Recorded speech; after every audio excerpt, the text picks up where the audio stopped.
Welcome to the channel students. तो आज हम इस वीडियो में एक्सप्लेन करने वाले हैं केमिकल किनेटिक्स का कंप्लीट चैप्टर। ये आपके लिए वन शॉट वीडियो होगी जो कि आपके एग्जाम के लिए बहुत ही इंपॉर्टेंट रहने वाली है। पूरा चैप्टर और सभी इंपॉर्टेंट न्यूमेरिकल्स एंड सभी इंपॉर्टेंट प्रॉब्लम्स आपकी इस वीडियो में होने वाली है। तो इस वीडियो को आप लोगों ने ध्यान से आखिर तक जरूर सुनना है। सो स्टार्ट करते हैं इस चैप्टर की वन शॉट वीडियो को। ठीक है, तो सबसे पहले है हमारे पास कि इस चैप्टर में हम बेसिकली बात करते हैं about the rate of the reactions के बारे में। रेट ऑफ रिएक्शन का मतलब क्या होता है कि रिएक्शन की स्पीड कितनी है। मान लीजिए कि हमारे पास कोई रिएक्टेंट थे, उनसे बन रहे हैं प्रोडक्ट्स। ठीक है, तो रिएक्टेंट्स की कंसंट्रेशन विद टाइम कैसे चेंज हो रही है उसको हम बोल देते हैं रेट ऑफ रिएक्शन। ठीक है, तो रेट ऑफ रिएक्शन को रिप्रेजेंट करने के लिए हम क्या फार्मूला बनाते हैं? Minus change in the concentration of the reactant divided by change in the time. ठीक है, माइनस का साइन क्यों यूज किया गया है? बिकॉज रेक्टेंट्स की कंसंट्रेशन डिक्रीज करती है क्योंकि वो विद टाइम यूज होते रहते हैं। प्रोडक्ट की कंसंट्रेशन इंक्रीज करती है, therefore change in the concentration of the products divided by the time. तो ऐसे हम रेट ऑफ रिएक्शन को रिप्रेजेंट कर सकते हैं। ठीक है, सो मान लीजिए हमारे पास एक एग्जांपल है, एक रिएक्शन है।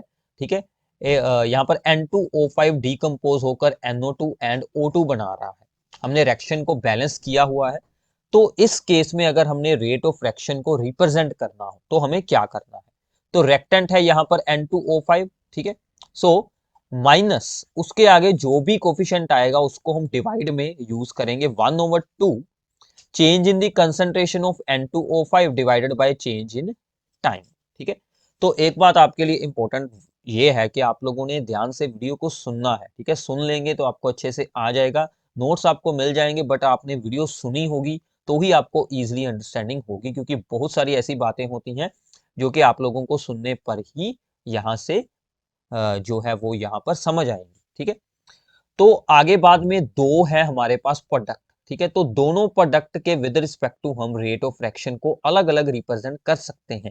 जैसे कि NO2 है तो NO2 के अकॉर्डिंग हम क्या लिख सकते हैं? Change in the concentration of NO2 divided by change in time, और इसके आगे 4 था तो 1/4। इसमें इक्वल टू का साइन है, मतलब ये भी एक रेट को रिप्रेजेंट करती है टर्म। ठीक है, और दूसरी टर्म भी एक रेट को ही रिप्रेजेंट कर रही है। ठीक है, तो दोनों ही रेट को रिप्रेजेंट कर रहे हैं। और थर्ड ऑक्सीजन है तो change in the concentration of O2 bye change in time, ये भी रेट को ही रिप्रेजेंट कर रही है। तो ऐसे जितने भी रिएक्टेंट, जितने भी प्रोडक्ट हो गए, सभी के अकॉर्डिंग हम डिफरेंट डिफरेंट रेट को रिप्रेजेंट कर सकते हैं। ठीक है, तो अगर हमने सोल्व करने हो इंस्टेंटेनियस रेट्स, जैसे हम इंस्टेंटेनियस स्पीड निकालते हैं कि एट एनी पर्टिकुलर इंस्टेंट पर क्या रेट होगा रिएक्शन का, देन हम यूज करेंगे डी, यानी कि डिफरेंशिएशन वाले जो हमारी टर्म्स होती हैं, dr/dt। ठीक है, और इसके आगे भी साइन लगेगा माइनस का। और अगर हमें प्रोडक्ट का सोल्व करना हो तो dp/dt। तो इसको सोल्व करने के लिए, इंस्टेंटेनियस रेट को सोल्व करने के लिए हम ग्राफ को यूज करते हैं।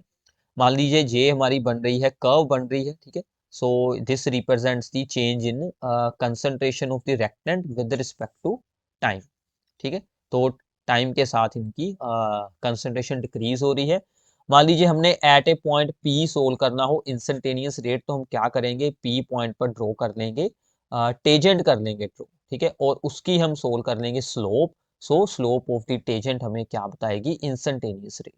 ठीक है, तो अगर हमें सोल्व करना हो एवरेज रेट, तो एवरेज रेट हम एक इंटरवल में बनाते हैं। तो हमने यहाँ पर दो चूज कर लेने हैं, time T1 and T2। Times के अकॉर्डिंग हम सोल्व कर लेंगे यहाँ से कंसंट्रेशंस।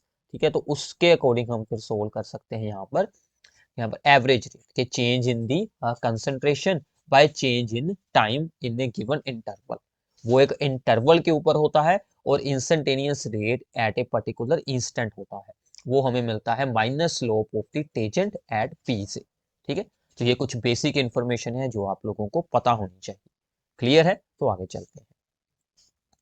इसके बाद है कि जो रेट ऑफ रिएक्शन होता है that depends upon directly proportional to the concentration of reactant. ठीक है, रिएक्टेंट्स का अमाउंट जितना ज्यादा होगा, रेट ऑफ रिएक्शन भी उतना ही ज्यादा होगा, उतनी स्पीड से रिएक्शन होगी। ठीक है, क्लियर है? तो जैसे मान लीजिए कि हमने किसी चीज को जलाना है, ठीक है। तो अगर ऑक्सीजन का अमाउंट ज्यादा होगा, उस फ्यूल का अमाउंट भी ज्यादा होगा, तो उसकी रिएक्शन स्पीड से हो जाएगी, उसको जल्दी आग लग जाएगी। ठीक है। तो ऐसे हमारे पास rate of reaction is directly proportional to the concentration of the reactants. और इसके अलावा है कि rate increases with increase in the temperature. Temperature को इंक्रीज कर देंगे तो रेट ऑफ रिएक्शन इंक्रीज हो जाएगा। एंड एक और इंपॉर्टेंट है कि rate of reaction increases with increase in the surface area. This is important. For example, आपके पास एक वुडन ब्लॉक है, ठीक है, तो आप उसको जलाना चाहते हैं, आप उसको एज ए फ्यूल यूज कर रहे हैं, ठीक है, कि हम उसको जलाकर वहां से हीट बनाना चाहते हैं। तो अगर तो मैं एज ए पीस को डायरेक्टली जलाऊंगा, ठीक है, ये मान लीजिए एक पीस है, वो वुडन ब्लॉक है, ठीक है, तो उसकी रेट ऑफ रिएक्शन स्लो होगी। अगर मैं इसके छोटे छोटे पीस कर, ठीक है, अगर मैं इस वुडन ब्लॉक के एक छोटे छोटे पीस कर दूंगा, उसको मैं जलाऊंगा, तो उसका रेट ऑफ रिएक्शन हाई रहेगा, ठीक है, ज्यादा होगा।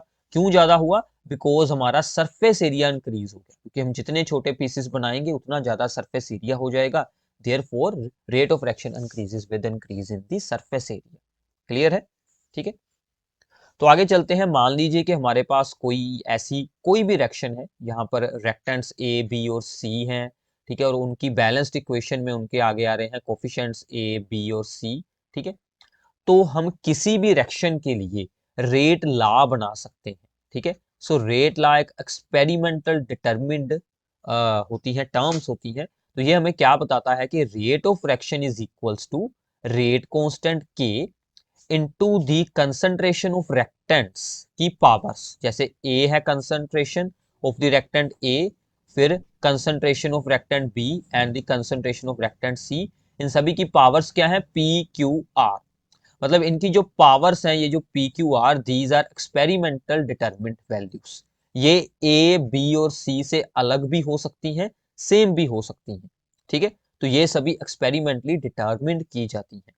और इन सभी पावर्स को अगर हम यहाँ पर ऐड कर दें, P plus Q plus R, this gives us the order of reaction, ठीक है। तो यहाँ से हमें क्या मिलता है? Order of reaction. तो order of reaction experimentally determine किया जाता है, या फिर एक तो एक्सपेरिमेंटल डिटरमिन हो सकता है ये, ठीक है। और सेकंड ऑप्शन क्या है कि हमारे पास रिएक्शन का मैकेनिज्म हो, ठीक है, रिएक्शन का मैकेनिज्म होना चाहिए। मैकेनिज्म में से हम क्या सिलेक्ट करेंगे? स्लो स्टेप को, स्टेप जो होगा उस मैकेनिज्म में स्लो स्टेप होगा, वो रिप्रेजेंट करेगा इस ऑर्डर ऑफ रिएक्शन को, ठीक है। वहां से हम इसे सोल्व कर सकते हैं, ठीक है। क्लियर है? तो आगे चलते हैं। आगे फिर हमें आती है कि रेट कांस्टेंट के की हमें यूनिट्स को सोल्व करना होता है, ठीक है। रेट कांस्टेंट के की हमें यूनिट्स को सोल्व करना होता है। डिफरेंट डिफरेंट ऑर्डर्स के अकॉर्डिंग इसकी यूनिट्स अलग होती हैं। जैसे कि मैंने आपको एन ऑर्डर के लिए एक जनरल फार्मूला यहाँ पर बना दिया है। तो आप लोग ने क्या याद रखना है कि रेट के यूनिट्स क्या होते हैं? रेट के यूनिट्स होते हैं मोल पर लीटर पर सेकेंड। रेट कांस्टेंट के और कंसंट्रेशन के यूनिट्स क्या होते हैं? मोल पर लीटर, ठीक है। अब रेज टू पावर एन, क्योंकि हमने ऑर्डर एन लिया है तो एन आ गई पावर। अब ये टर्म उस तरफ जाएगी और इसके साथ हो जाएगी डिवाइड, ठीक है। तो इसकी पावर कितनी बन जाएगी? 1 - एन एंड सेकेंड इनवर्स। तो मान लीजिए ऑर्डर है हमारे पास 1, तो क्या बन जाएंगी इसकी यूनिट्स? मोल पर लीटर की पावर क्या बन जाएगी? 1 - 1, दैट इज 0। और सेकेंड इनवर्स, तो क्या बच गई? सेकेंड इनवर्स, ठीक है। तो ऐसे आप लोग 0 ऑर्डर के लिए, 1 ऑर्डर के लिए, 2 ऑर्डर के लिए, सभी के लिए आप लोग units of rate constant solve कर सकते हैं फ्रॉम दिस फार्मूला। इसको बस याद रख लीजिए, ठीक है। क्लियर है अभी? ओके। तो अगर आपको अंडरस्टैंडिंग हो रही है तो प्लीज अपने नोट्स आप लोग खुद प्रिपेयर करेंगे तो सबसे अच्छा रहेगा, ठीक है। वीडियो को पॉज कर लीजिए, आपकी स्क्रीन पर सब कुछ क्लियर है, ठीक है। वहां से रोक कर उसके नोट्स बनाएं। इतना हार्ड वर्क तो आप लोगों को खुद ही करना पड़ेगा, फिर ही अच्छे से कुछ आएगा, ठीक है। बट एक वीडियो में सब कुछ हो जाएगा, बट आपको भी साथ में ही जो अपना थोड़ा सा ध्यान इस पर अच्छे से रखना होगा। क्लियर है? तो आगे अब चलते हैं। अगला हमारा टॉपिक है दैट इज द मोलिकुलैरिटी, ठीक है। So what is the molecularity? Molecularity of reaction is the number of reacting molecules, ठीक है, that must collide with each other, ठीक है। तो यहाँ पर लिख लेना that must collide with each other. इसका मतलब क्या है कि जब कोई रिएक्शन होती है तो कितने मोलिक्यूल्स एक दूसरे से कोलाइड करते हैं, रिएक्शन उसके साथ हो जाए, ठीक है। मतलब एक टाइम पर कितने मोलिक्यूल्स आपस में एक दूसरे को स्ट्राइक करते हैं, उसको हम बोलते हैं मोलिकुलैरिटी ऑफ रिएक्शन। ठीक है, so molecularity is the number of reacting species which collide simultaneously to bring about the reaction. ठीक है, साइमल्टेनियसली मतलब सेम टाइम पर। ठीक है, मोलिकुलैरिटी मोस्टली 2 हो सकती है। ठीक है, 3 हो सकती है, जैसे इसमें 2 हो रहे हैं, इसमें हो रहे हैं 3 हो सकते हैं, 1 भी हो सकती है, यूनिमोलिकुलर भी होते हैं। 1 वाले को हम बोल देते हैं यूनिमोलिकुलर, जिसमें एक ही मोलिक्यूल डिकम्पोज हो जाए। ठीक है, 2 वाले को हम बोल देते हैं बाईमोलिकुलर। ऐसे इन सभी को हम डिफरेंट डिफरेंट नेम्स देते हैं।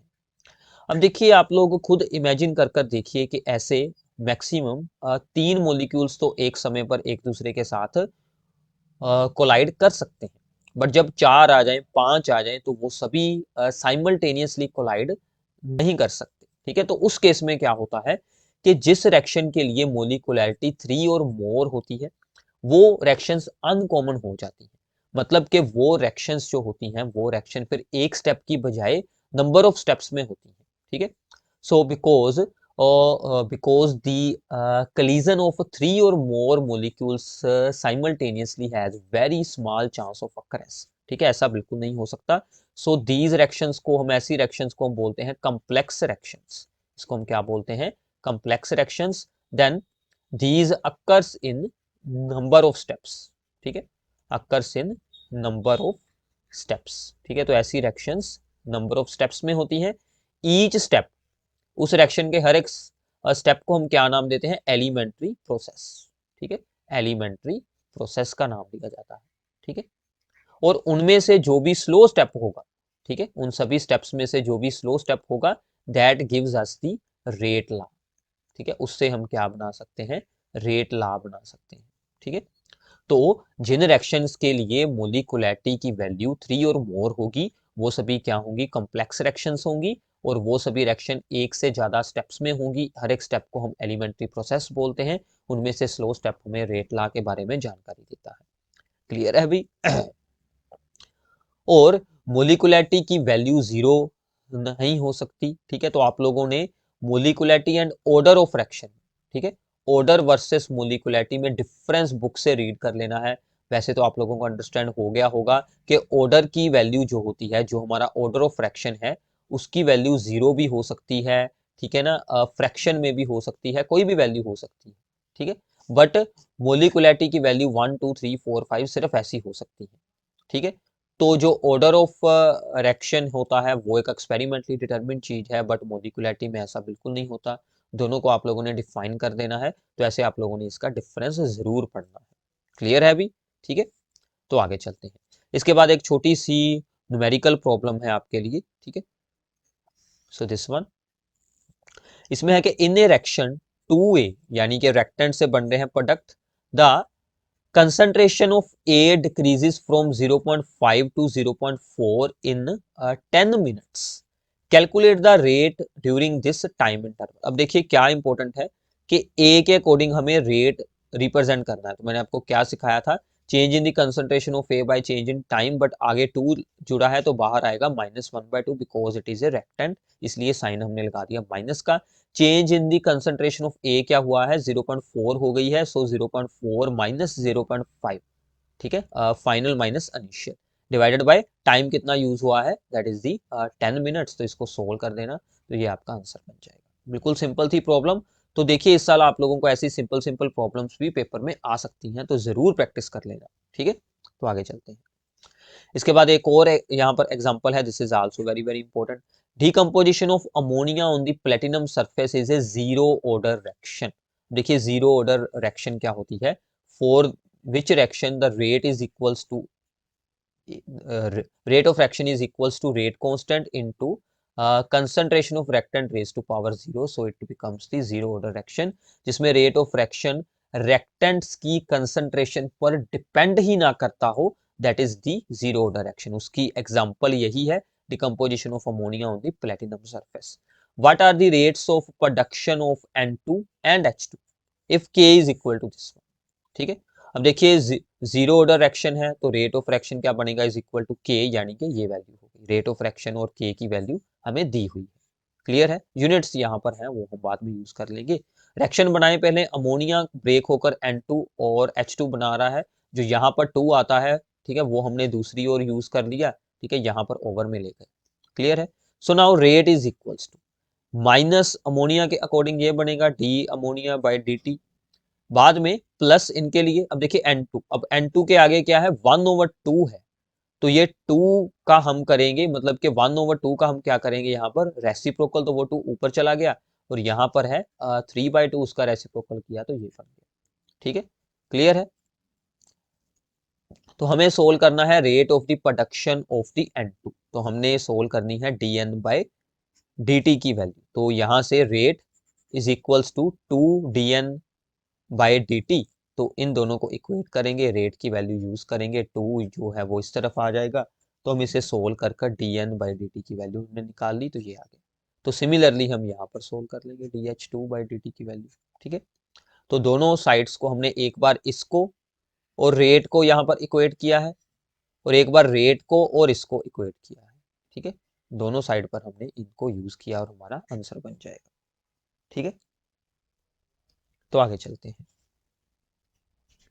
इसके बाद है हमारी एक और सिंपल सी प्रॉब्लम के predict the order of fraction. ठीक है, तो हमने इस ग्राफ से ऑर्डर ऑफ फ्रैक्शन बताना है, ये ग्राफ आप लोग याद रख लीजिए। कंसंट्रेशन ऑफ फ्रैक्टेंट है एक तरफ और दूसरी तरफ है टाइम। ठीक है, टाइम के अकॉर्डिंग कंसंट्रेशन ऑफ फ्रैक्टेंट जो है वो यहाँ पर एक्सपोनेंशियली डिक्रीज कर रहा है। ये कौन सा ग्राफ है? एक्सपोनेंशियल कर्व है। ठीक है, एक्सपोनेंशियली ये डिक्रीज कर रहा है, so this is the exponential curve. ठीक है, तो यहाँ पर एक्सपोनेंशियल कर्व है, तो इसका मतलब this is the first order reaction, तो इसका ऑर्डर कितना हो गया? So this is the first order reaction. ठीक है, क्लियर है? तो सेकंड उसने पूछा है कि theoretically can the concentration of the reactant reduces to zero after infinite time? No.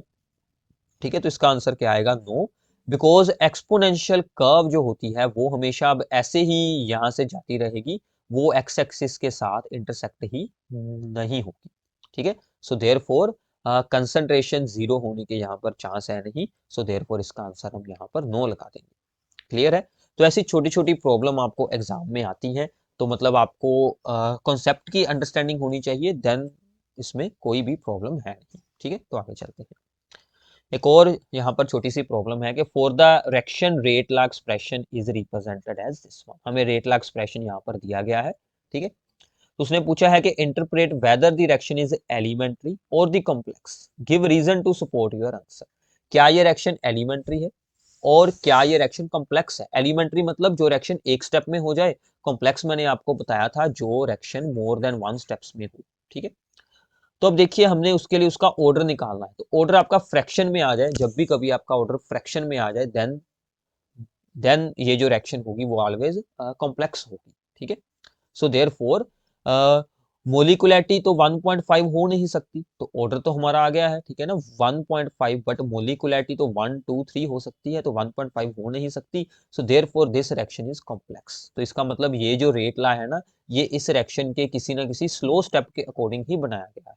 ठीक है, write the units of the rate constant for the reaction if the concentration of A and B is expressed in the mole per liter। हमने भी मोल पर litre ही use किया था, तो हमने यहाँ से रेट कांस्टेंट के यूनिट्स निकालने हैं, तो रेट के यूनिट्स लगा दें मोल पर लीटर पर सेकंड, ए के मोल पर लीटर और बी के भी मोल पर लीटर की पावर 1/2, ये वाला मोल पर लीटर इसके साथ कैंसिल हो गया, तो यहाँ पर बचा सेकंड इनवर्स के इंटू मोल पर लीटर की पावर 1/2, ये उस तरफ जाएगा, तो इसकी पावर हो जाएगी -1/2। एक बार मोल के साथ मल्टीप्लाई कर दें -1/2 उसकी पावर और एल की पावर कर दें, तो ये आपका आंसर आ जाएगा। ठीक है, सिंपल थी प्रॉब्लम। ठीक है, बेसिक कॉन्सेप्ट हो तो आपके 2 या फिर 3 मार्क्स की सिंपल सी प्रॉब्लम बन जाती है। क्लियर है अभी? तो आगे चलते हैं। कुछ ग्राफ्स हैं जो आपके लिए काफी इंपॉर्टेंट है, ठीक है, क्योंकि इसमें से ग्राफिकली प्रॉब्लम्स बहुत बार आती है। सबसे पहले है rate with concentration of reactant. ठीक है, रेट एंड कंसंट्रेशन का ग्राफ, रेक्टेंट्स की कंसंट्रेशन पर डिपेंड ना हो, मतलब रेट कांस्टेंट ही रहे, then it is a zero direction. Rate of reaction reactant की कंसंट्रेशन के डायरेक्टली प्रोपोर्शनल हो, स्ट्रेट लाइन ग्राफ दे, then it is a first order reaction. Straight line graph ना बने, मतलब आर और रेट में कुछ और ग्राफ बन जाए, देन हम आर स्क्वायर के साथ बनाकर देखेंगे।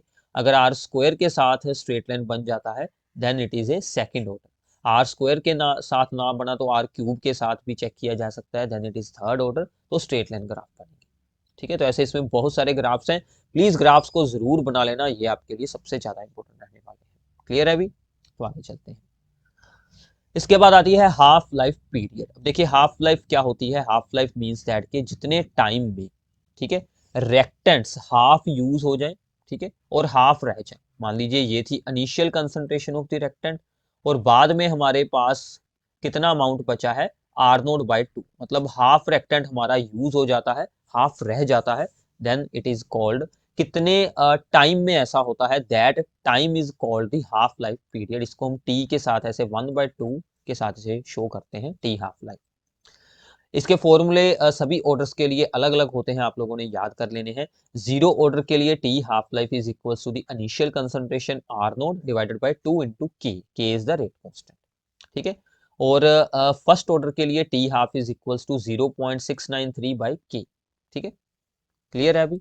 तो ऐसे हम इसे सोल्व कर सकते हैं। इनके ग्राफ्स को याद रखिएगा, टी हाफ और इनिशियल कंसंट्रेशन में अगर स्ट्रेट लाइन ग्राफ बने then it is zero order reaction, क्योंकि T half is equals to R nought, ऊपर ही है ना, दोनों डायरेक्टली प्रोपोर्शनल है। अगर इन दोनों में ऐसा बने कि टी हाफ लाइफ कांस्टेंट रहे with respect to the initial concentration, then it is first order reaction. This is the most important thing about the first order के हाफ लाइफ के बारे में, कि जो फर्स्ट ऑर्डर होती है रिएक्शन, उसका half life period is independent from the initial concentration of the reactant, ठीक है। तो इसलिए ऐसा बनता है। अगर सेकेंड ऑर्डर को देखें तो 1/r नोड में हमें स्ट्रेट लाइन ग्राफ मिलेगा, क्योंकि आर नोड ओवर में आ गया है, तो हमें 1/r नोड में ग्राफ बनाना होगा, ठीक है। So this graph is most important, ठीक है। क्लियर है अभी? इनके प्रूफ्स के लिए आप लोगों के लिए मैं कुछ सेपरेट वीडियोस बना दूंगा, अगर आप लोग इनके प्रूफ्स को भी सीखना चाहते हैं तो वो हम यहाँ पर सेपरेटली एक्सप्लेन करेंगे। फिर आती है सीडो केमिकल रिएक्शंस, ठीक है, those reactions which appears to be of higher order, ठीक है, अपीयर होती है कि उनका हायर ऑर्डर हो, but actually follows the lower order kinetics, ठीक है, उनका एक्चुअल में लो ऑर्डर होता है। Those reactions are called the pseudo chemical reactions. इसकी एग्जांपल है सीडो फर्स्ट ऑर्डर रिएक्शन की। यहाँ पर एक है हमारे पास ईस्टर है, ठीक है, that is the ethyl acetate. उसको हमने वाटर में ऐड किया तो उससे बन जाता है यहाँ पर acetic acid and the ethyl alcohol.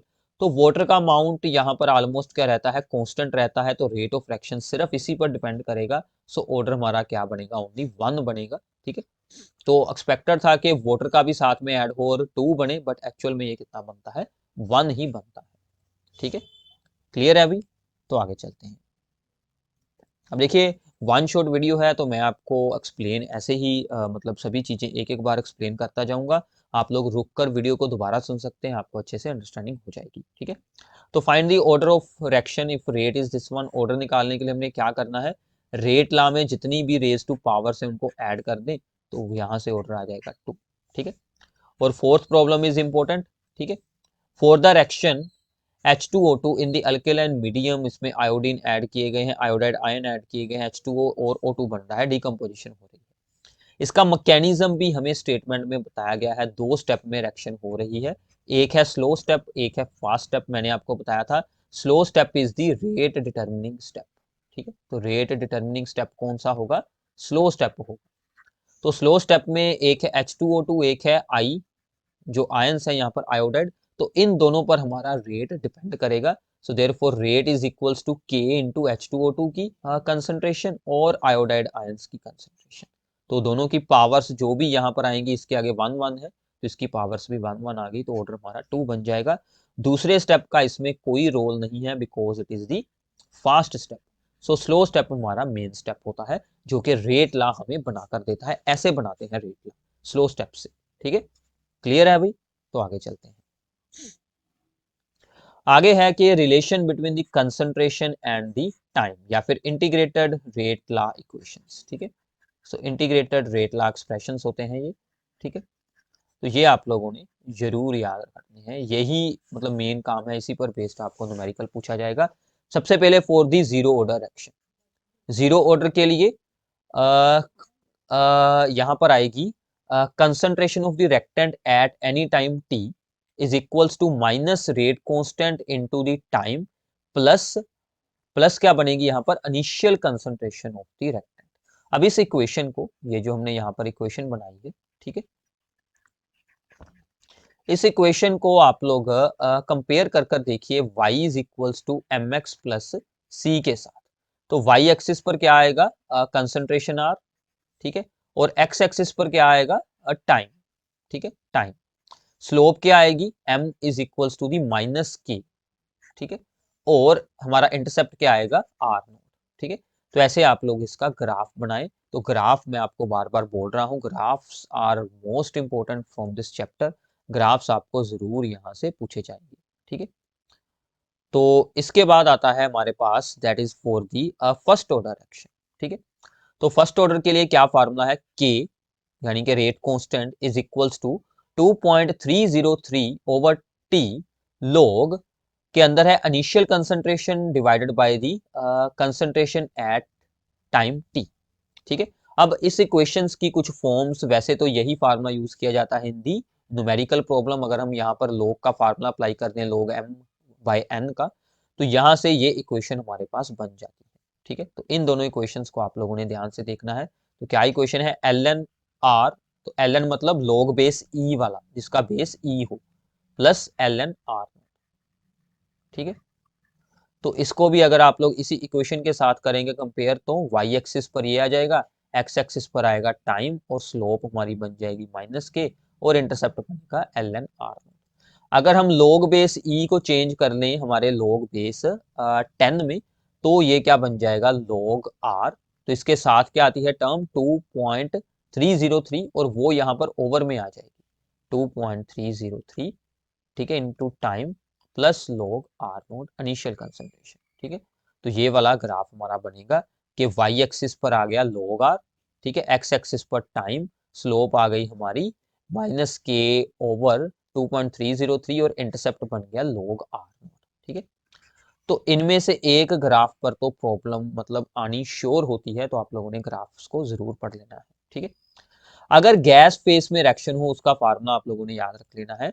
अगर मान लीजिए कोई गैस फेस में हो रही है रिएक्शन, मतलब सभी रिएक्टेंट्स और प्रोडक्ट गैसियस हैं, तो ए डिकम्पोज होकर बी और सी बना रहा है, तो उसके फार्मूले में हम ये तो सेम रखेंगे, 2.303 बाई टी इंटू लॉग, ऊपर रखेंगे हम यहाँ पर initial pressure divided by 2 into initial pressure minus total pressure, ठीक है, क्योंकि यहाँ पर यूज होना था रिमेनिंग प्रेशर ऑफ ए। तो रिमेनिंग प्रेशर ऑफ ए जो होता है, यानी कि पी ए जो हमने सोल्व किया, उसका फार्मूला हम क्या बना लेते हैं, 2 PI माइनस पी टी, ठीक है। तो ये आप लोगों ने यूज कर लेना है, क्लियर है। तो ये भी फार्मूला यहाँ पर यूज होगा, तो मैं आपको बता दूंगा, ठीक है। तो आगे चलते हैं, कुछ प्रॉब्लम्स इन्हीं पर बेस्ड करते हैं, यही हमारे चैप्टर का मेन काम है। तो सबसे पहली प्रॉब्लम है कि the rate constant for the first order reaction is this one, so this is the value of the के, ठीक है, एंड ऑर्डर भी हमें बता दिया गया है। How much time will take to reduce the initial concentration of the reactants to 1/16 value. मतलब अगर हमारे पास इनिशियल कंसंट्रेशन ए है, देन हमने सोल्व क्या करना है कि ये कितने टाइम में 1/16 रह जाती है, ठीक है। ये बात आप लोगों ने ध्यान रखनी है कि जो रिमेनिंग अमाउंट है वो हमने फार्मूले में यूज करना है। तो रिमेनिंग अमाउंट कितना है, a/16। तो उसने क्या कहा है, concentration of the reactant to its 1/16 value reduce to its, मतलब रिड्यूस होकर वो अब कितना है, 1/16 रह गया है। तो फार्मूला अप्लाई कीजिए, t is equals to 2.303 by K log are note by are. Are note की वैल्यू ए और आर की वैल्यू a/16, ए के साथ ए कैंसिल हो जाएगा, 16 ऊपर चला जाएगा, log 16। So now log 16 is equals to the log 2 raise to power 4, तो 4 आगे आ जाएगा, सो 4 इंटू log 2, तो log 2 की वैल्यू क्या होती है, 0.3010। तो वहां से आप लोगों का ये वाला आंसर बन जाएगा। तो एक बात आप लोगों ने याद रख लेनी है, log 2 की वैल्यू, log 3 की वैल्यू, और log 5 की वैल्यू, ये तो याद ही रख लीजिए ना, ठीक है। तो ये तो मोस्टली यूज होती रहती है, तो इसको सोल्व करेंगे तो ये आपका आंसर बन जाएगा। क्लियर है अभी, ठीक है, सिंपल है। तो आगे चलते हैं। इसके बाद एक और इसी पर बेस्ड है प्रॉब्लम के, a first order action takes 40 minutes, ठीक है, फॉर दी 30% डिकम्पोजिशन। मतलब मतलब के रिएक्शन के 30% होने के लिए कितना टाइम लग रहा है, 40 मिनट। हमने हाफ लाइफ निकालनी है। देखिए हाफ लाइफ है, ठीक है ना, फर्स्ट ऑर्डर का हाफ लाइफ का फार्मूला क्या था, 0.693 बाय के, या फिर k is equal to 0.693 by t half. तो हमने के निकालना है, ठीक है। अब टी है 40 मिनट्स और डिकम्पोजिशन का रेट क्या है, दैट इज दी 30% हुई है।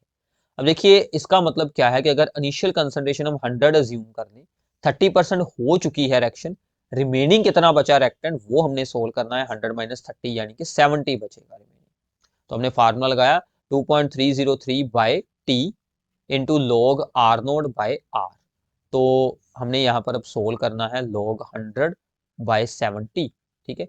तो जीरो के साथ आप लोग जीरो सोल्व कर लीजिए। So this becomes the log 10 minus log 7। तो log 7 की वैल्यू अब आप लोगों को रीड करनी होगी। log 10 की वैल्यू होती है 1 और log 7 की वैल्यू रीड कर कर यहाँ पर यूज कर लें, दोनों को करें माइनस, तो वो आंसर आप लोगों ने इसकी प्लेस पर यहाँ पर यूज कर कर इसका जो आंसर आ जाएगा आपका, ठीक है।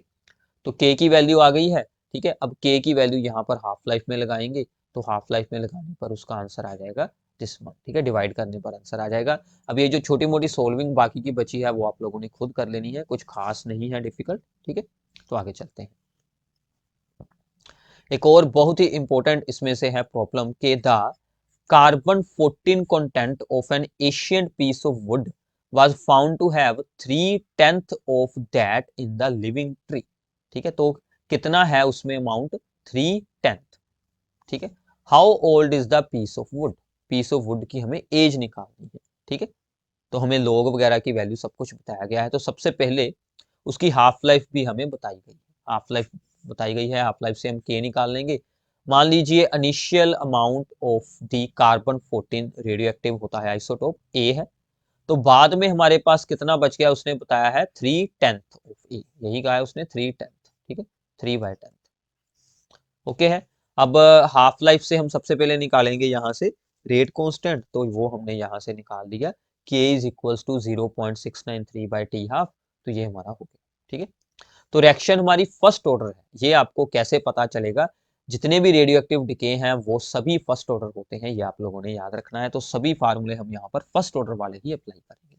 अब हमारा हम फार्मूला लगाते हैं टाइम का, ठीक है। So time is equals to the 2.303 by k, so log r note by are. Are note की वैल्यू ए है और आर की वैल्यू है 3/10। ए के साथ ए कैंसिल, ये ऊपर चला गया, log 10 माइनस log 3।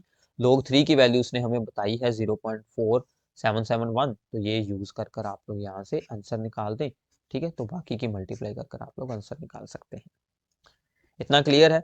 अब देखिए इसमें क्या होता है कि जो कार्बन 14 होते हैं ना, ये हमारे पास रेडियो एक्टिव आइसोटोप्स होते हैं। जब कोई बॉडी, जब कोई मतलब चीज है उसमें जितना टाइम तो जान होती है, मतलब कि जितना टाइम वो जिंदा रहती है उतना टाइम तो कार्बन 14 का कंटेंट उसमें ऑलमोस्ट कांस्टेंट रहता है।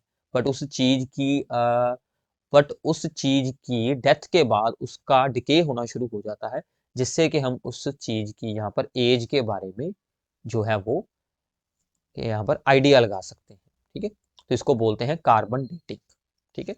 तो आगे चलते हैं न्यूमेरिकल, जिसमें कि हम गैस फेस वाला फार्मूला यूज करने वाले हैं, ठीक है। तो पहले रीड करते हैं statement. The following data were obtained during the first order thermal decomposition of SO2Cl2 at a constant volume, ठीक है। तो सेम रिएक्शन है, एक रिएक्टेंट है, दो बन रहे हैं प्रोडक्ट। हमें क्या दिया गया है, दो एक्सपेरिमेंट्स में टाइम 0 पर टोटल प्रेशर दिया गया है और टाइम यहाँ पर हुआ है 100 और टोटल प्रेशर दिया गया है।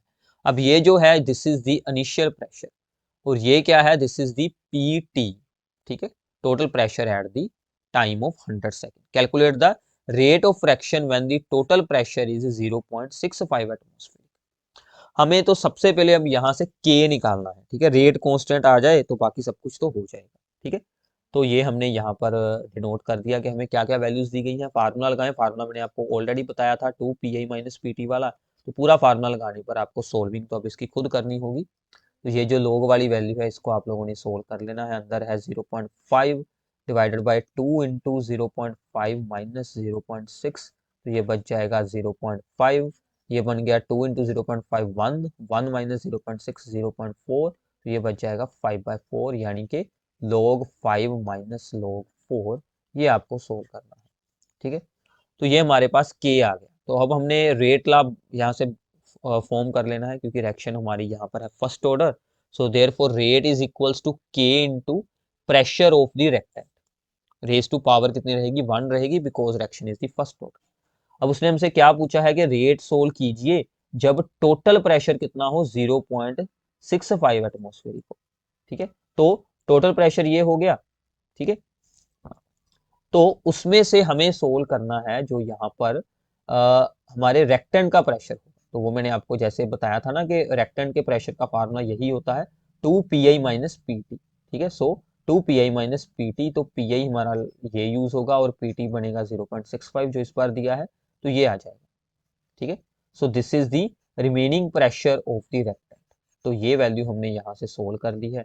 अब ये आपको यहाँ पर यूज करनी है with the value of k. So rate is equals to के इनटू प्रेशर, ये आपका आंसर आ जाएगा।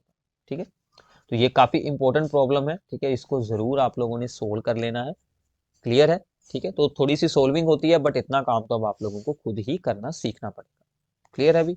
तो आगे चलते हैं। इसके बाद है हमारी problem upon the method of the initial rate law method. ठीक है, तो इसके साथ भी हम ऑर्डर ऑफ फ्रैक्शन सोल्व कर सकते हैं। तो पहले हम स्टेटमेंट को देखते हैं कि हमें क्या क्या यहाँ पर दिया गया है। ठीक है, तो following results have been obtained during the kinetic study of the reaction this one. ठीक है, तो 4 एक्सपेरिमेंट्स में ए रिएक्टेंट और बी रिएक्टेंट के डिफरेंट इनिशियल अमाउंट्स हैं और इनिशियल रेट्स हैं। ठीक है, ये सब कुछ दिया गया है। हमने रेट ला बनाना है और रेट कांस्टेंट को भी सोल्व करना है। तो सबसे पहले देखिए, आप लोगों ने रेट लाना ऐसे ज्यूम कर लेना है के इंटू, एक है ए और एक है रेक्टेंट बी, दोनों की पावर हम खुद ज्यूम कर लेते हैं पी क्यू। क्लियर है अभी? अब देखिए, हमने इन सभी रेक्टेंट्स की कंसंट्रेशन और रेट को यहाँ पर यूज करना है। जैसे मैं इसको यूज करता हूँ, ए की वैल्यू कितनी है, 0.1 है। ठीक है, बी की वैल्यू भी 0.1 है। ठीक है, के तो के रहेगा, और रेट कितना है, 6.0 इंटू 10⁻⁻3। ठीक है, तो ऐसे जब हम सभी को बना लेंगे, ऐसे इक्वेशन नंबर 1 2 3 4 हमारे पास 4 इक्वेशंस बन जाएंगी। उनको हमने आपस में डिवाइड करवाना है, उन्हीं को जिनमें दो चीजें सेम, जैसे ये दोनों है। तो हम क्या करेंगे, 1 और 4th को डिवाइड करवाएंगे, क्योंकि बी का अमाउंट सेम है ना, वो तो सोल्व हो जाएगा, तो ए के अकॉर्डिंग हमारी सोल्विंग हो जाएगी। ठीक है, जो सेम अमाउंट वाले हैं उनको डिवाइड करना है।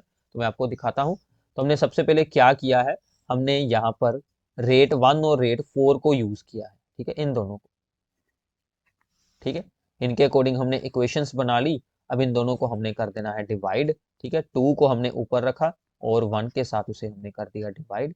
ठीक है, तो इसको सोल्व करेंगे तो यहाँ पर बन जाएगी, पॉइंट के साथ पॉइंट कैंसल, 4 की पावर पी आ जाएगी। ठीक है, क्योंकि ये है 4/1। और इसको सोल्व करेंगे तो ये आपका 4 आ गया, तो यहाँ पर है 4 की पावर 1, तो पी हमारा कितना आ जाएगा, 1 आ जाएगा। फिर हमने सेकंड और थर्ड को ठीक है, ऐसे ही करना सेम। सेकंड और थर्ड के अकॉर्डिंग आप लोगों ने एक्सप्रेशन बना लेने हैं। अब इन दोनों को करेंगे डिवाइड, तो हमारा क्यू आ जाएगा। क्यू और पी आ गए हैं, तो हम यहाँ पर ए और बी की पावर्स में यूज कर लेंगे। ठीक है, तो बाद में आप लोगों को कोई भी एक यहाँ से यूज कर लेना। ठीक है, किसी भी एक एक्सपेरिमेंट की वैल्यूज लगाकर हम अपनी के की वैल्यू सोल्व कर लेंगे। ठीक है, so this is very very simple, कि आपको सिर्फ ये ध्यान रखना है, जिन दोनों में एक रेक्टेंट का अमाउंट सेम है उनको आपने डिवाइड करवाना है, जैसे यहाँ पर इन दोनों का है। ठीक है, सो नाउ इसके बाद है हमारे पास टॉपिक के temperature dependence of the rate of fraction. Rate of fraction almost gets doubled if we increase the reaction temperature by the 10 degree Celsius. तो ये आपने एक जनरल सा रूल याद रख लेना है। ठीक है, कि रेट ऑफ फ्रैक्शन 2 टाइम्स हो जाता है अगर हम इंक्रीज करते हैं टेम्परेचर बाय 10 डिग्री। ठीक है, तो इसके अलावा अगर हमें एक्यूरेट यहाँ पर रिलेशनशिप बनाना हो rate of fraction with the temperature, तो उसके लिए हम लोग यूज करते हैं दैट इज दी आर्हिनियस इक्वेशन। तो आर्हिनियस इक्वेशन ने हमें क्या बताया कि जो रेट कांस्टेंट होता है K, that is equals to A is the constant, that is called the Arrhenius factor, into E raise to power minus E A upon R into T. ठीक है, तो सभी टर्म्स को हम एक बार यहाँ पर एक्सप्लेन कर लेते हैं कि ये सभी टर्म्स का यहाँ पर क्या क्या मीनिंग है। तो सबसे पहले है rate constant is equals to A और A is called the Arrhenius factor और द फ्रीक्वेंसी फैक्टर और द प्री एक्सपोनेंशियल फैक्टर, जो कि सभी रिएक्शंस के लिए इसकी डिफरेंट वैल्यूज होती हैं। फिर आ गया E is the exponential constant, raise to power में है हमारे पास EA is called the activation energy, ठीक है। और उसके ओवर में है R, that is the gas constant, and T is the absolute temperature. तो ऐसे जो होता है रिएक्शन का absolute temperature and rate constant, उन दोनों में ये रिलेशन हमें बताया गया है। This equation is known as the Arrhenius equation, ठीक है। अब यहाँ पर हमने इसके अलावा जो है वो क्या रीड करना है कि during the reaction reactant molecules absorb the energy EA called the activation energy and collide with the other reactant molecules to form the unstable intermediate called the activated complex। अब देखिए रिएक्शन होने के लिए क्या ज़रूरी है, जो reactant के molecules होते हैं उनको कुछ एनर्जी की रिक्वायरमेंट होती है, वो उस एनर्जी को अब्जॉर्ब करते हैं। वो एनर्जी अब्जॉर्ब करने के बाद वो आपस में एक दूसरे के साथ कोलिजन करते हैं, स्ट्राइक होते हैं, फिर वो एक इंटरमीडिएट स्टेट बनती है, that is called the activated complex. तो एक्टिवेटेड कॉम्प्लेक्स बनाने के लिए हमें कुछ एनर्जी जो रिएक्टेंट मॉलिक्यूल्स में ऐड होती है, that is known as the activation energy. वो बाद में ब्रेक होकर हमें प्रोडक्ट्स मिल जाते हैं। तो यहाँ पर एक एग्जांपल हाइड्रोजन एंड आयोडीन की रिएक्शन की हमने बताई हुई है, और ये इसके बीच बनी है इंटरमीडिएट स्टेट, ठीक है। तो इसका मतलब ये जो EA है that is the activation energy, वो अब हमारे पास क्या बन जाएगी, EA that is activation energy is the excess energy which must be supplied to the reactants to form the intermediate and undergo the chemical reaction is called the activation energy। अब देखिए reactants के पास कुछ energy खुद की भी होगी, उसमें हमने एक्टिवेशन एनर्जी को ऐड कर दिया, तो उन दोनों को ऐड कर कर जो हमें total amount of energy minimum required होता है रिएक्टेंट्स के पास, that is called the threshold energy. मान लीजिए कि रिएक्टेंट मॉलिक्यूल्स की पहले एनर्जी थी यहाँ पर, ठीक है, और यहाँ पर है उनकी जो that is the threshold energy, और ये होगी रिएक्टेंट मॉलिक्यूल्स की खुद की एनर्जी, और जितनी एनर्जी हमें एक्स्ट्रा यहाँ पर ऐड इसमें है करवानी पड़ेगी, that is known as the activation energy, ठीक है। अभी इसको हम एज ए ग्राफ बनाकर भी इसको रिप्रेजेंट कर सकते हैं, ठीक है। तो इसके अलावा अगर हम यहाँ पर बात करते हैं कि रिएक्शन में मान लीजिए कि यहाँ पर आ रही है एनर्जी कि अगर इससे ऊपर मॉलिक्यूल्स के पास है किनेटिक एनर्जी, तो वो रिएक्ट कर कर प्रोडक्ट्स बना सकते हैं, ठीक है। तो अगर हम यहाँ पर एक ग्राफ ड्रॉ करते हैं with the kinetic energy and the fraction of the molecules, तो हमें उससे क्या ऑब्टेन होता है कि with the lower kinetic energy, काफ़ी ऐसे मॉलिक्यूल्स लो अमाउंट में होते हैं, काफ़ी उनकी फ्रैक्शन लो है जिनकी एनर्जी काफ़ी ज़्यादा लो हो। एक एनर्जी की बीच में ऐसी वैल्यू होगी कि जिसके लिए फ्रैक्शन ऑफ मॉलिक्यूल्स मैक्सिमम होगी, यानी कि सबसे ज़्यादा मॉलिक्यूल्स के पास ये वाली एनर्जी यहाँ पर होनी चाहिए। तो ये वो एनर्जी है जो सबसे ज़्यादा मॉलिक्यूल्स के पास है। अगर मान लीजिए टोटल हमारे पास 100 मॉलिक्यूल्स हैं, उनमें से 40-50 के पास तो यही वाली सेम एनर्जी है, ठीक है। तो ऐसे जिनकी एनर्जी हाई है वो मॉलिक्यूल्स की भी गिनती हमारे पास काफ़ी कम होती है, यानी कि उनकी भी फ्रैक्शन काफ़ी लो रहती है। तो जिनकी एनर्जी यानी कि वो सभी मॉलिक्यूल्स जो इस एनर्जी बैरियर के आगे आएंगे, वही सिर्फ आपस में रिएक्ट कर कर प्रोडक्ट्स बनाएंगे, दूसरे वाले तो प्रोडक्ट्स यहाँ पर नहीं बना सकते, ठीक है। तो यहाँ पर फ्रैक्शन ऑफ मॉलिक्यूल्स का मतलब क्या होता है कि वो सभी मॉलिक्यूल्स जिनके पास एनर्जी E है डिवाइडेड बाय जितने हमारे पास टोटल मॉलिक्यूल्स थे। जैसे हम बात करें कि टोटल मान लीजिए 30 मॉलिक्यूल्स के पास कोई specific amount of energy E है, टोटल 100 मॉलिक्यूल्स हैं, तो हमारी फ्रैक्शन कितनी बन जाएगी 0.30, ठीक है। तो ये जो एनर्जी है जो सबसे ज़्यादा मॉलिक्यूल्स के पास होती है, that is known as the most probable kinetic energy, ठीक है, जिसकी फ्रैक्शन सबसे ज़्यादा है। ये एनर्जी हाईएस्ट बिल्कुल नहीं है, ये वो एनर्जी है जो सबसे ज़्यादा मॉलिक्यूल्स के बीच में कॉमन है, ठीक है, उसको हम बोल देते हैं मोस्ट प्रोबेबल किनेटिक एनर्जी। अब जब हम रिएक्शन में इंक्रीज कर देते हैं टेम्परेचर तो क्या होता है, ठीक है। टेम्परेचर इंक्रीज करने पर क्या था कि पहले तो ये ग्राफ था, ठीक है, तो पहले हमारा ये ग्राफ बन रहा था। जब हमने उसको हीट कर दिया, हमने राइज कर दिया temperature by the 10 degree Celsius, तो ये ग्राफ कुछ फ्लैट हो जाएगा और ये आगे चला जाएगा। अब देखिए आगे जाने के बाद क्या हुआ कि एनर्जी बैरियर को ज़्यादा मोलिक्यूल्स अब यहाँ पर क्रॉस कर गए हैं, क्योंकि हमने हीट कर दिया है। तो जो मोलिक्यूल्स की लो एनर्जी थी उनकी भी हाई होगी और वो सभी एनर्जी बैरियर के पार चले गए, मतलब वो भी अब प्रोडक्ट्स बना सकते हैं। इसीलिए रेट ऑफ फ्रैक्शन 2 टाइम्स हो जाता है, क्योंकि यहाँ पर एरिया अंडर द कर्व जो है वो ऑलमोस्ट 2 टाइम्स हो जाता है। इसलिए हमें फिर ज़्यादा अमाउंट में प्रोडक्ट्स मिलते हैं। रेट कांस्टेंट की वैल्यू भी 2 टाइम्स हो जाती है बाय इंक्रीजिंग दी टेम्परेचर, ठीक है। तो ये बात आप लोगों ने याद रखनी है, ये ग्राफ्स भी आपको पेपर में आ सकते हैं। ओके, अभी तो आगे चलते हैं। इसके बाद है कि अगर हम रिएक्शन में यूज कर लेते हैं कोई भी कैटलिस्ट तो उसका इफेक्ट यहाँ पर क्या रहने वाला है, ठीक है। तो ये है रिएक्शन की progress without using the catalyst.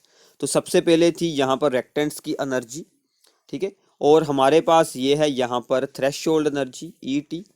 यहाँ तक पहुँचने के लिए एक्स्ट्रा एनर्जी ऐड की गई है EA, that is the activation energy. वो एनर्जी ऐड होकर रेक्टेंट मॉलिक्यूल्स के पास अब थ्रेशोल्ड एनर्जी है, यानी कि वो क्या बना सकते हैं, एक्टिवेटेड कॉम्प्लेक्स। और बाद में एक्टिवेटेड कॉम्प्लेक्स जब ब्रेक होगा तो वो बना लेगा प्रोडक्ट्स। अब देखिए प्रोडक्ट्स की एनर्जी रेक्टेंट से हाई भी हो सकती है, लो भी हो सकती है। अगर लो हुई तो चेंज इन एंथैल्पी हम कैसे सोल्व करेंगे, रेक्टेंट्स की एनर्जी में से प्रोडक्ट की एनर्जी का जो है वो डिफरेंस चेक करेंगे, ठीक है। अगर प्रोडक्ट्स की एनर्जी रेक्टेंट से लो होती है तो ये एक्सोथर्मिक रिएक्शन बन जाएगी, अगर हाई होती है तो ये एंडोथर्मिक रिएक्शन बन जाएगी। क्लियर है अभी। अब जब हम यूज कर लेते हैं रिएक्शन में दैट इज द कैटलिस्ट, वो क्या करता है, वो हमें एक न्यू पाथ प्रोवाइड कर देता है, न्यू पाथ जिसमें कि एक्टिवेशन एनर्जी लो रहती है, यानी कि एक न्यू एक्टिवेटेड कॉम्प्लेक्स बनाएगा जो कि लो एक्टिवेशन एनर्जी पर ही फॉर्म हो जाएगा और बाद में अपने प्रोडक्ट्स बना देगा। तो इसका मेन काम क्या है कि ये थ्रेशोल्ड एनर्जी के बैरियर को लो कर देता है, इसलिए हमें एक्टिवेशन एनर्जी का अमाउंट भी लो चाहिए, इसलिए रिएक्शन स्पीड अप हो जाती है। रिएक्टेंट्स की एनर्जी, प्रोडक्ट की एनर्जी और एंथैल्पी ऑफ रिएक्शन यानी कि डेल्टा H वो बिल्कुल नहीं चेंज होंगे, इक्विलिब्रियम कांस्टेंट भी नहीं चेंज होगा, ये सब कुछ ऐसे ही रहेगा। सिर्फ फॉरवर्ड और बैकवर्ड रिएक्शन दोनों को वो स्पीड अप कर देगा सेम रेट पर, ठीक है। तो ये बात आप लोगों ने याद रखनी है by giving us a new path for the formation of activated complex with the lower activation energy, ठीक है। तो यही हमने यहाँ पर एक्सप्लेन किया हुआ है कि ये एक न्यू एक्टिवेटेड कॉम्प्लेक्स बना देगा। ए और बी हमारे रेक्टेंट्स है, सी हमने ऐड कर दिया है दैट इज द कैटलिस्ट। ये एक न्यू एक्टिवेटेड कॉम्प्लेक्स बनाया with lower potential barrier and the lower activation energy. बाद में ए बी ज्वाइन कर गए और सी बाहर ऐसे ही आ गया जैसे हमने ऐड किया था, ठीक है। तो ऐसे एक्शन होता है that is of the catalyst. वो रिएक्शन को स्पीड अप क्यों कर देता है, क्योंकि वो एक्टिवेशन एनर्जी को लो कर देता है, इसलिए रिएक्शन स्पीड अप हो जाती है। क्लियर है अभी। तो ऐसे रीजंस आप लोगों ने याद रखने हैं। इसके बाद आती है आर्हीनियस इक्वेशन से हम कुछ और फार्मूलाज को सोल्व करते हैं। तो ये थी हमारी आर्हीनियस इक्वेशन। इसमें ये जो टर्म है e raise to power minus EA upon RT, this term is known as the fraction of molecules that have the kinetic energy greater than the activation energy. जितने मोलिक्यूल्स टोटल में से वो सभी molecules जिनकी reaction हो सकती है, जिन्होंने पोटेंशियल बैरियर को क्रॉस किया है, उनकी फ्रैक्शन हमें इस फैक्टर से मिल जाती है। ये भी आप लोगों को सोल्व करने के लिए पूछ सकते हैं, ठीक है, इसलिए मैं आपको बता रहा हूँ। इसका फार्मूला याद कर लें, सिंपल सा फार्मूला है। Now taking the log on both sides, तो हमें क्या इक्वेशन मिल जाती है, यहाँ पर log m इंटू n है तो log m प्लस n हो जाएगा। log e raise to power है तो रेज टू पावर आगे आ जाएगी, तो ये हमें आंसर मिल जाएगा, ठीक है। अब हम इस इक्वेशन को ग्राफिकली रिप्रेजेंट कर सकते हैं। तो आर्हीनियस इक्वेशन की फॉर्म चेंज कर कर ये बनी है, ये भी आप लोगों ने याद रखनी है। ग्राफिकली अगर हम इसको रिप्रेजेंट करते हैं तो by comparing with y is equals to mx plus c, जो नॉर्मल स्ट्रेट लाइन की इक्वेशन होती है, slope is the minus EA upon R ठीक है। On the y axis we get the 1 by on the x axis we get the 1/t and on the y axis we get the log of k, that is the log base e को हम बोलते हैं ln। तो ln मतलब क्या होता है, log base e वाला बेस, ठीक है। e वाला जो log होता है that is the natural log। तो स्लोप आ गई है और इंटरसेप्ट c क्या है, ln a। तो ये हम सब कुछ वैल्यूज यहाँ पर ग्राफ बना सकते हैं। ये ग्राफ एग्जाम में बहुत बार पूछा जाता है। आपको स्लोप पूछ सकते हैं, आपको यहाँ पर इंटरसेप्ट के बारे में पूछ सकते हैं, आपको ईए भी पूछ सकते हैं, स्लोप का आंसर दिया हो, ऐसी कोई भी प्रॉब्लम आपको बना सकते हैं। नाउ रेट कॉन्स्टेंट्स की values at the different temperature different रहेगी। तो एट द टेम्परेचर T1 उसकी वैल्यू है K1, at the temperature T2 उसकी वैल्यू है K2। तो ये इक्वेशन का प्रूफ वगैरह तो आपको नहीं आएगा। तो इन दोनों डिफरेंट टेम्परेचर की इक्वेशंस को अगर हम करते हैं सब्ट्रैक्ट, और log बेस e को अगर हम चेंज कर लेते हैं log बेस 10 में, तो उसके आगे आ जाता है 2.303। सो log बेस e वाला जो होता है that is equals to the 2.303 into log base 10।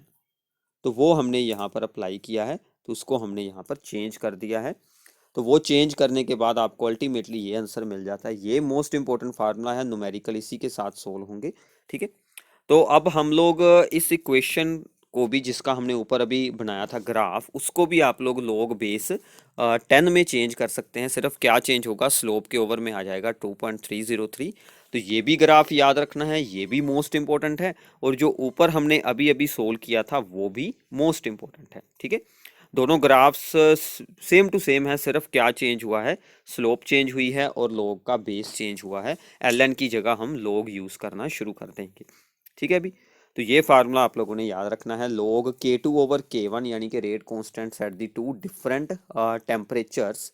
ये activation energy 2.303 R is the gas constant, इसकी वैल्यू लगेगी 8.314 वाली। तो 1/T1 माइनस 1/T2, ठीक है। अब इसके ऊपर बेस्ड कुछ प्रॉब्लम्स को रीड करेंगे, उससे पहले हम लोग करते हैं कोलिजन थ्योरी, ठीक है। तो अब देखिए कि हमें यहाँ पर कोलिजन थ्योरी, एक और थ्योरी है जिसने कि रेट ऑफ फ्रैक्शंस को एक्सप्लेन किया है बाय दी डिफरेंट कुछ अज्यूम कर कर, ठीक है, डिफरेंट वे के साथ। इसने हमें क्या बताया है, इसने अज्यूम किया कि सभी मोलिक्यूल्स होते हैं स्फेरिकल हार्ड स्फीयर्स होते हैं, ठीक है। According to this theory, a reaction occurs when the molecules collide with each other। ये basically kinetic theory of the gas पर based है ये पूरी theory। और उसने बताया कि number of collisions जो एक सेकंड में एक यूनिट वॉल्यूम में होते हैं, that are known as the collision frequency। मतलब रिएक्शन के बीच सभी मोलिक्यूल्स आपस में कोलाइड कर रहे हैं, ठीक है, जो कि हार्ड स्फीयर्स की तरह हैं सभी मोलिक्यूल्स। और एक सेकंड में एक यूनिट वॉल्यूम में कितने कोलिजन होते हैं उसको हम बोलते हैं कोलिजन फ्रीक्वेंसी, को जेड के साथ डिनोट करते हैं, ठीक है। अब उसने कहा है कि सभी कोलिजन्स के साथ तो प्रोडक्ट्स फॉर्म होंगे नहीं, कुछ ही ऐसे खास रिएक्शन के बीच में कोलिजन्स होंगे जो एक्चुअल में प्रोडक्ट्स बनाएंगे। उन सभी कोलिजन्स को जहां से हमें एक्चुअल में कुछ प्रोडक्ट्स मिलते हैं that are known as the effective collision, ठीक है। अब सभी कोलिजन्स में से इफेक्टिव कोलिजन्स के होने के लिए क्या रिक्वायरमेंट है, इफेक्टिव कोलिजन्स होने के लिए हमें उन मोलिक्यूल्स के पास कुछ सफिशिएंट अमाउंट ऑफ एनर्जी होनी चाहिए, जो कि हमारी पिछली थ्योरी की तरह क्या नाम होगा उसका, थ्रेशोल्ड एनर्जी, एनर्जी बैरियर था जो। और उनकी प्रॉपर ओरिएंटेशन होनी चाहिए, मतलब वो एक प्रॉपर वे से एक दूसरे के साथ कोलाइड करें, मतलब कि फ्रंट साइड से या फिर बैक साइड से, जिस साइड से उनकी रिएक्शन हो सकती है उसी साइड से अगर वो एक दूसरे के साथ कोलिजन करते हैं तो ही एक्चुअल में रिएक्शन होगी। अगर वो बैक साइड या कुछ दूसरी साइड से एक दूसरे के साथ स्ट्राइक करते हैं तो हो सकता है कि रिएक्शन ना हो उनके बीच। उसकी एक एग्जांपल मैं आपको यहाँ पर समझाता हूँ। तो इस थ्योरी के अकॉर्डिंग दो चीज़ें होना जरूरी है, एक तो sufficient energy that is the threshold energy, energy barrier जो उसको क्रॉस करना पड़ेगा, और दूसरी होनी चाहिए प्रॉपर ओरिएंटेशन, ठीक है। तो उसने हमें एक एग्जांपल यहाँ पर बहुत अच्छी बताई है कि ब्रोमो मीथेन की रिएक्शन हो रही है विद दी OH आयन यानी कि KOH वगैरह के साथ। तो अगर तो ये यहाँ पर स्ट्राइक करता है Br के सामने से, तो बी आर उसके रास्ते में आ गया, तो प्रॉपर ओरिएंटेशन है नहीं, इम्प्रॉपर ओरिएंटेशन है, तो नो रिएक्शन, तो वो दोनों स्ट्राइक होकर बैक चले जाएंगे, नो रिएक्शन। क्योंकि ओ एच को अटैक करना है सी के ऊपर, ठीक है, तो सी के ऊपर अटैक करने के लिए अगर वो दूसरी साइड से आए, ठीक है, तो अगर वो दूसरी साइड से यानी कि इस साइड से होकर अटैक करता है तो वो सी के साथ जाकर जुड़ सकता है, तो वो होगी प्रॉपर ओरिएंटेशन, ठीक है। तो इसका मतलब अगर वो बी आर के सामने से अटैक करता है तो वो इफेक्टिव कोलिजन हो नहीं पाएगा, अगर वो अपोजिट साइड से करता है तो ही इफेक्टिव कोलिजन होगा। तो ऐसे हमें हमारे प्रोडक्ट्स मिल जाएंगे, ठीक है। तो ये होता है ओरिएंटेशन का मतलब, ये भी आप लोगों ने अंडरस्टैंड करता है। इस पर बेस्ड आप लोगों को कोई भी रीजनिंग क्वेश्चन पूछ सकते हैं, केस स्टडी बनाकर आ सकती है, तो इसलिए इन सभी को अच्छे से ध्यान में रखना। एमसीक्यूज भी आ सकते हैं इसके ऊपर, ठीक है। So this in collision theory के अकॉर्डिंग जो रेट ऑफ फ्रैक्शन होगा वो क्या होगा, that is the p into z into E raise to power a upon r t, ये सेम है जो हमने आर्हीनियस में देखा था। पी यहाँ पर बताएगा उस रिएक्शन की प्रॉपर ओरिएंटेशन के बारे में, कि उसका मतलब स्टेरिक फैक्टर या फिर प्रोबेबिलिटी, मतलब टोटल कोलिजन्स में से कितनी बार उसकी प्रॉपर ओरिएंटेशन होने की प्रोबेबिलिटी है। और जेड है यहाँ पर कोलिजन फ्रीक्वेंसी, ठीक है, एक सेकंड में एक यूनिट वॉल्यूम में कितने कोलिजन होते हैं। ओके अभी, तो ये हो जाता है कोलिजन थ्योरी के अकॉर्डिंग, यानी कि ए जो हमने आर्हीनियस फैक्टर किया था, ए की जगह पर यहाँ पर पी इंटू जेड आ जाएगा, बाकी सेम है, ठीक है भाई। तो ये थी हमारी कोलिजन फ्रीक्वेंसी। अब हम आर्हीनियस इक्वेशन पर बेस्ड कुछ प्रॉब्लम्स को सोल्व करते हैं, इनको आप लोगों ने ध्यान से अंडरस्टैंड जरूर कर लेना है।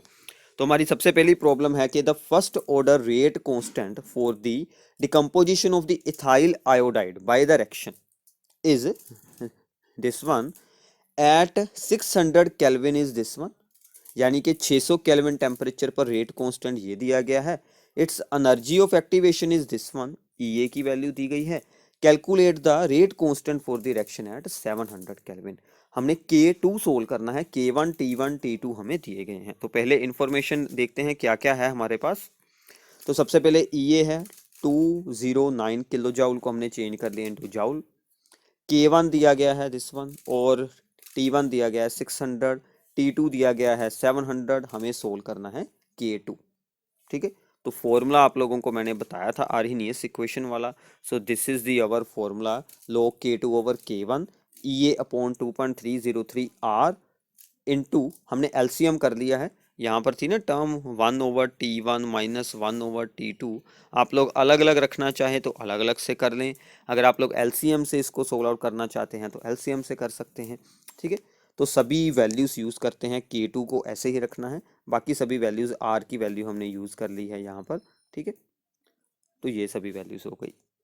अब देखिए इसकी सोल्विंग करना अब आपका है ये काम, तो आप लोगों ने क्या करना है, पहले इनको सोल्व कर लें। ये आपका बचेगा 100 ओवर 42 के साथ आ जाएंगी 4 जीरोस, और इधर है 209 2.303 8.314। अब देखिए एग्जाम में इतनी बड़ी सोल्विंग करना काफ़ी डिफिकल्ट काम है, तो आप लोग क्या कर सकते हैं, इनकी अप्रोक्सीमेशन कर लें। इसको हम क्या यूज़ कर लें 2.3, इसको हम क्या यूज़ कर लें 8.3, तो ये तो है ही 209। थोड़ा बहुत आंसर आपका चेंज हो जाएगा बट सोल्विंग हो जाएगी, क्योंकि एग्जाम में इतनी बड़ी सोल्विंग कर पाना काफ़ी ज़्यादा मुश्किल होगा। हो सकता है कि वहाँ पर कुछ ऐसी वैल्यूज़ आपको दे दी जाएं जो कि ईजिली सोल्वेबल हों, ठीक है। तो जो इस साइड का पूरी का आंसर आएगा सोल्व कर कर, इस तरफ है लोग, तो लोग उस तरफ जाकर क्या बन जाएगा एंटी लोग, ठीक है।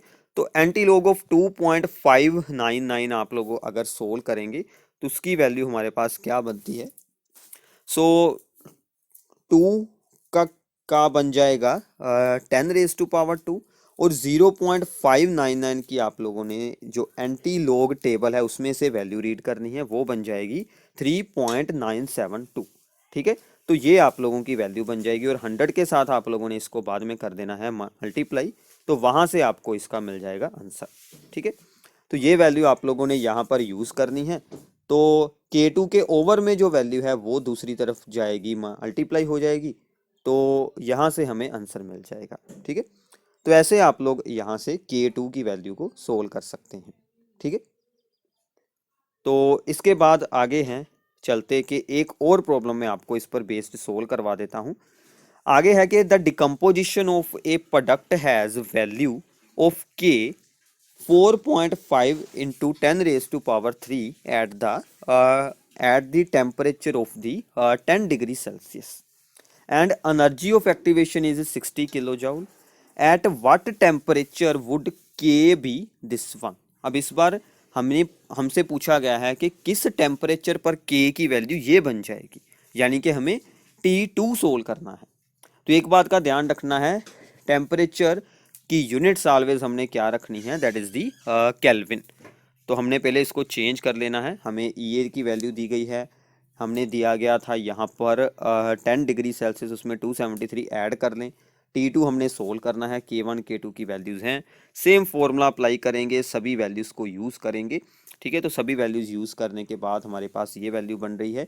इस पूरी टर्म को हमने सोल्व कर लिया है, तो ये आ गई वैल्यू। थोड़ा बहुत इधर उधर हो जाए answer, no problem, but approximately इसके आसपास आना चाहिए।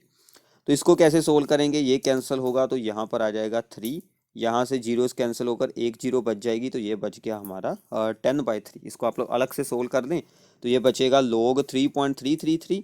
तो लॉग टेबल से अब देखिए पॉइंट के आगे एक ही डिजिट है, जितने डिजिट होते हैं उससे एक वैल्यू छोटी। अब एक डिजिट है, एक से छोटा 0, तो हम इसके आगे क्या हम इसके आगे क्या यूज़ करेंगे, 0. तो बाकी वहाँ से रीड करेंगे वैल्यू, वो जाएगी 5228। ये आप लोग लॉग टेबल से क्या रीड करेंगे, 33 के सामने 012 33 के सामने जो हमारी 3 वाला होता है कॉलम, उसके बीच, और बाद में वहाँ से मीन डिफरेंस 3 के ओवर वाला ऐड कर देंगे, तो वहाँ से आपको इसकी वैल्यू मिल जाएगी। बाकी मैंने लॉग और एंटी लॉग पर सेपरेट वीडियोस बनाई हैं, वहाँ से आप लोग इसे अच्छे से अंडरस्टैंड ज़रूर कर लेना। तो ये वैल्यूज़ यहाँ पर यूज़ करेंगे, क्रॉस मल्टीप्लाई होगी तो आपको ये आंसर्स मिल जाएंगे। तो ऐसे आप लोग T2 को सोल्व कर सकते हैं।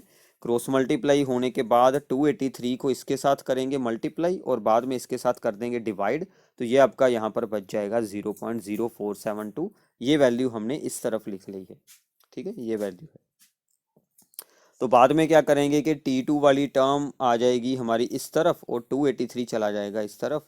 तो 1 में से 0.0472 को करेंगे सब्ट्रैक्ट, तो ये वैल्यू बचेगी, ये बाद में ओवर में चली जाएगी, तो यहाँ से हमें आंसर मिल जाएगा in the units of the kelvin. ठीक है, तो ऐसे आप लोग जो यहाँ पर एक्टिवेशन एनर्जी रेट कॉन्स्टेंट्स के ऊपर जो प्रॉब्लम्स हैं वो सोल्व कर सकते हैं by using the Arrhenius equation. इसके बाद ये कुछ प्रैक्टिस प्रॉब्लम्स है, मैं आपको दिखा देता हूँ। ये आप लोगों ने खुद रीड आउट कर लेनी है, खुद सोल्व कर लीजिए, आपको पीडीएफ भी मिल जाएगी। बाकी आप लोग यहीं पर वीडियो को पॉज करें और इन्हें रीड आउट अभी ही साथ में ही इन्हें सोल्व आउट कर लें। छोटी छोटी प्रॉब्लम है, आपके लिए काफ़ी ज़्यादा यहाँ पर यूजफुल रहने वाली है। ठीक है, सो आई होप कि आप सबको अच्छे से इस चैप्टर की अंडरस्टैंडिंग हो गई होगी। ऐसे ही 1 बाय 1 आपको बाकी सभी चैप्टर्स की वन शॉट वीडियोस भी मिलती रहेंगी। ठीक है, तो चैनल को सब्सक्राइब ज़रूर कर देना और हमारे ग्रुप को ज्वाइन कर लेना ऑन दी टेलीग्राम, जहाँ पर कि आपको सभी इंपॉर्टेंट वीडियोस के लिंक्स डायरेक्टली मिल जाते हैं।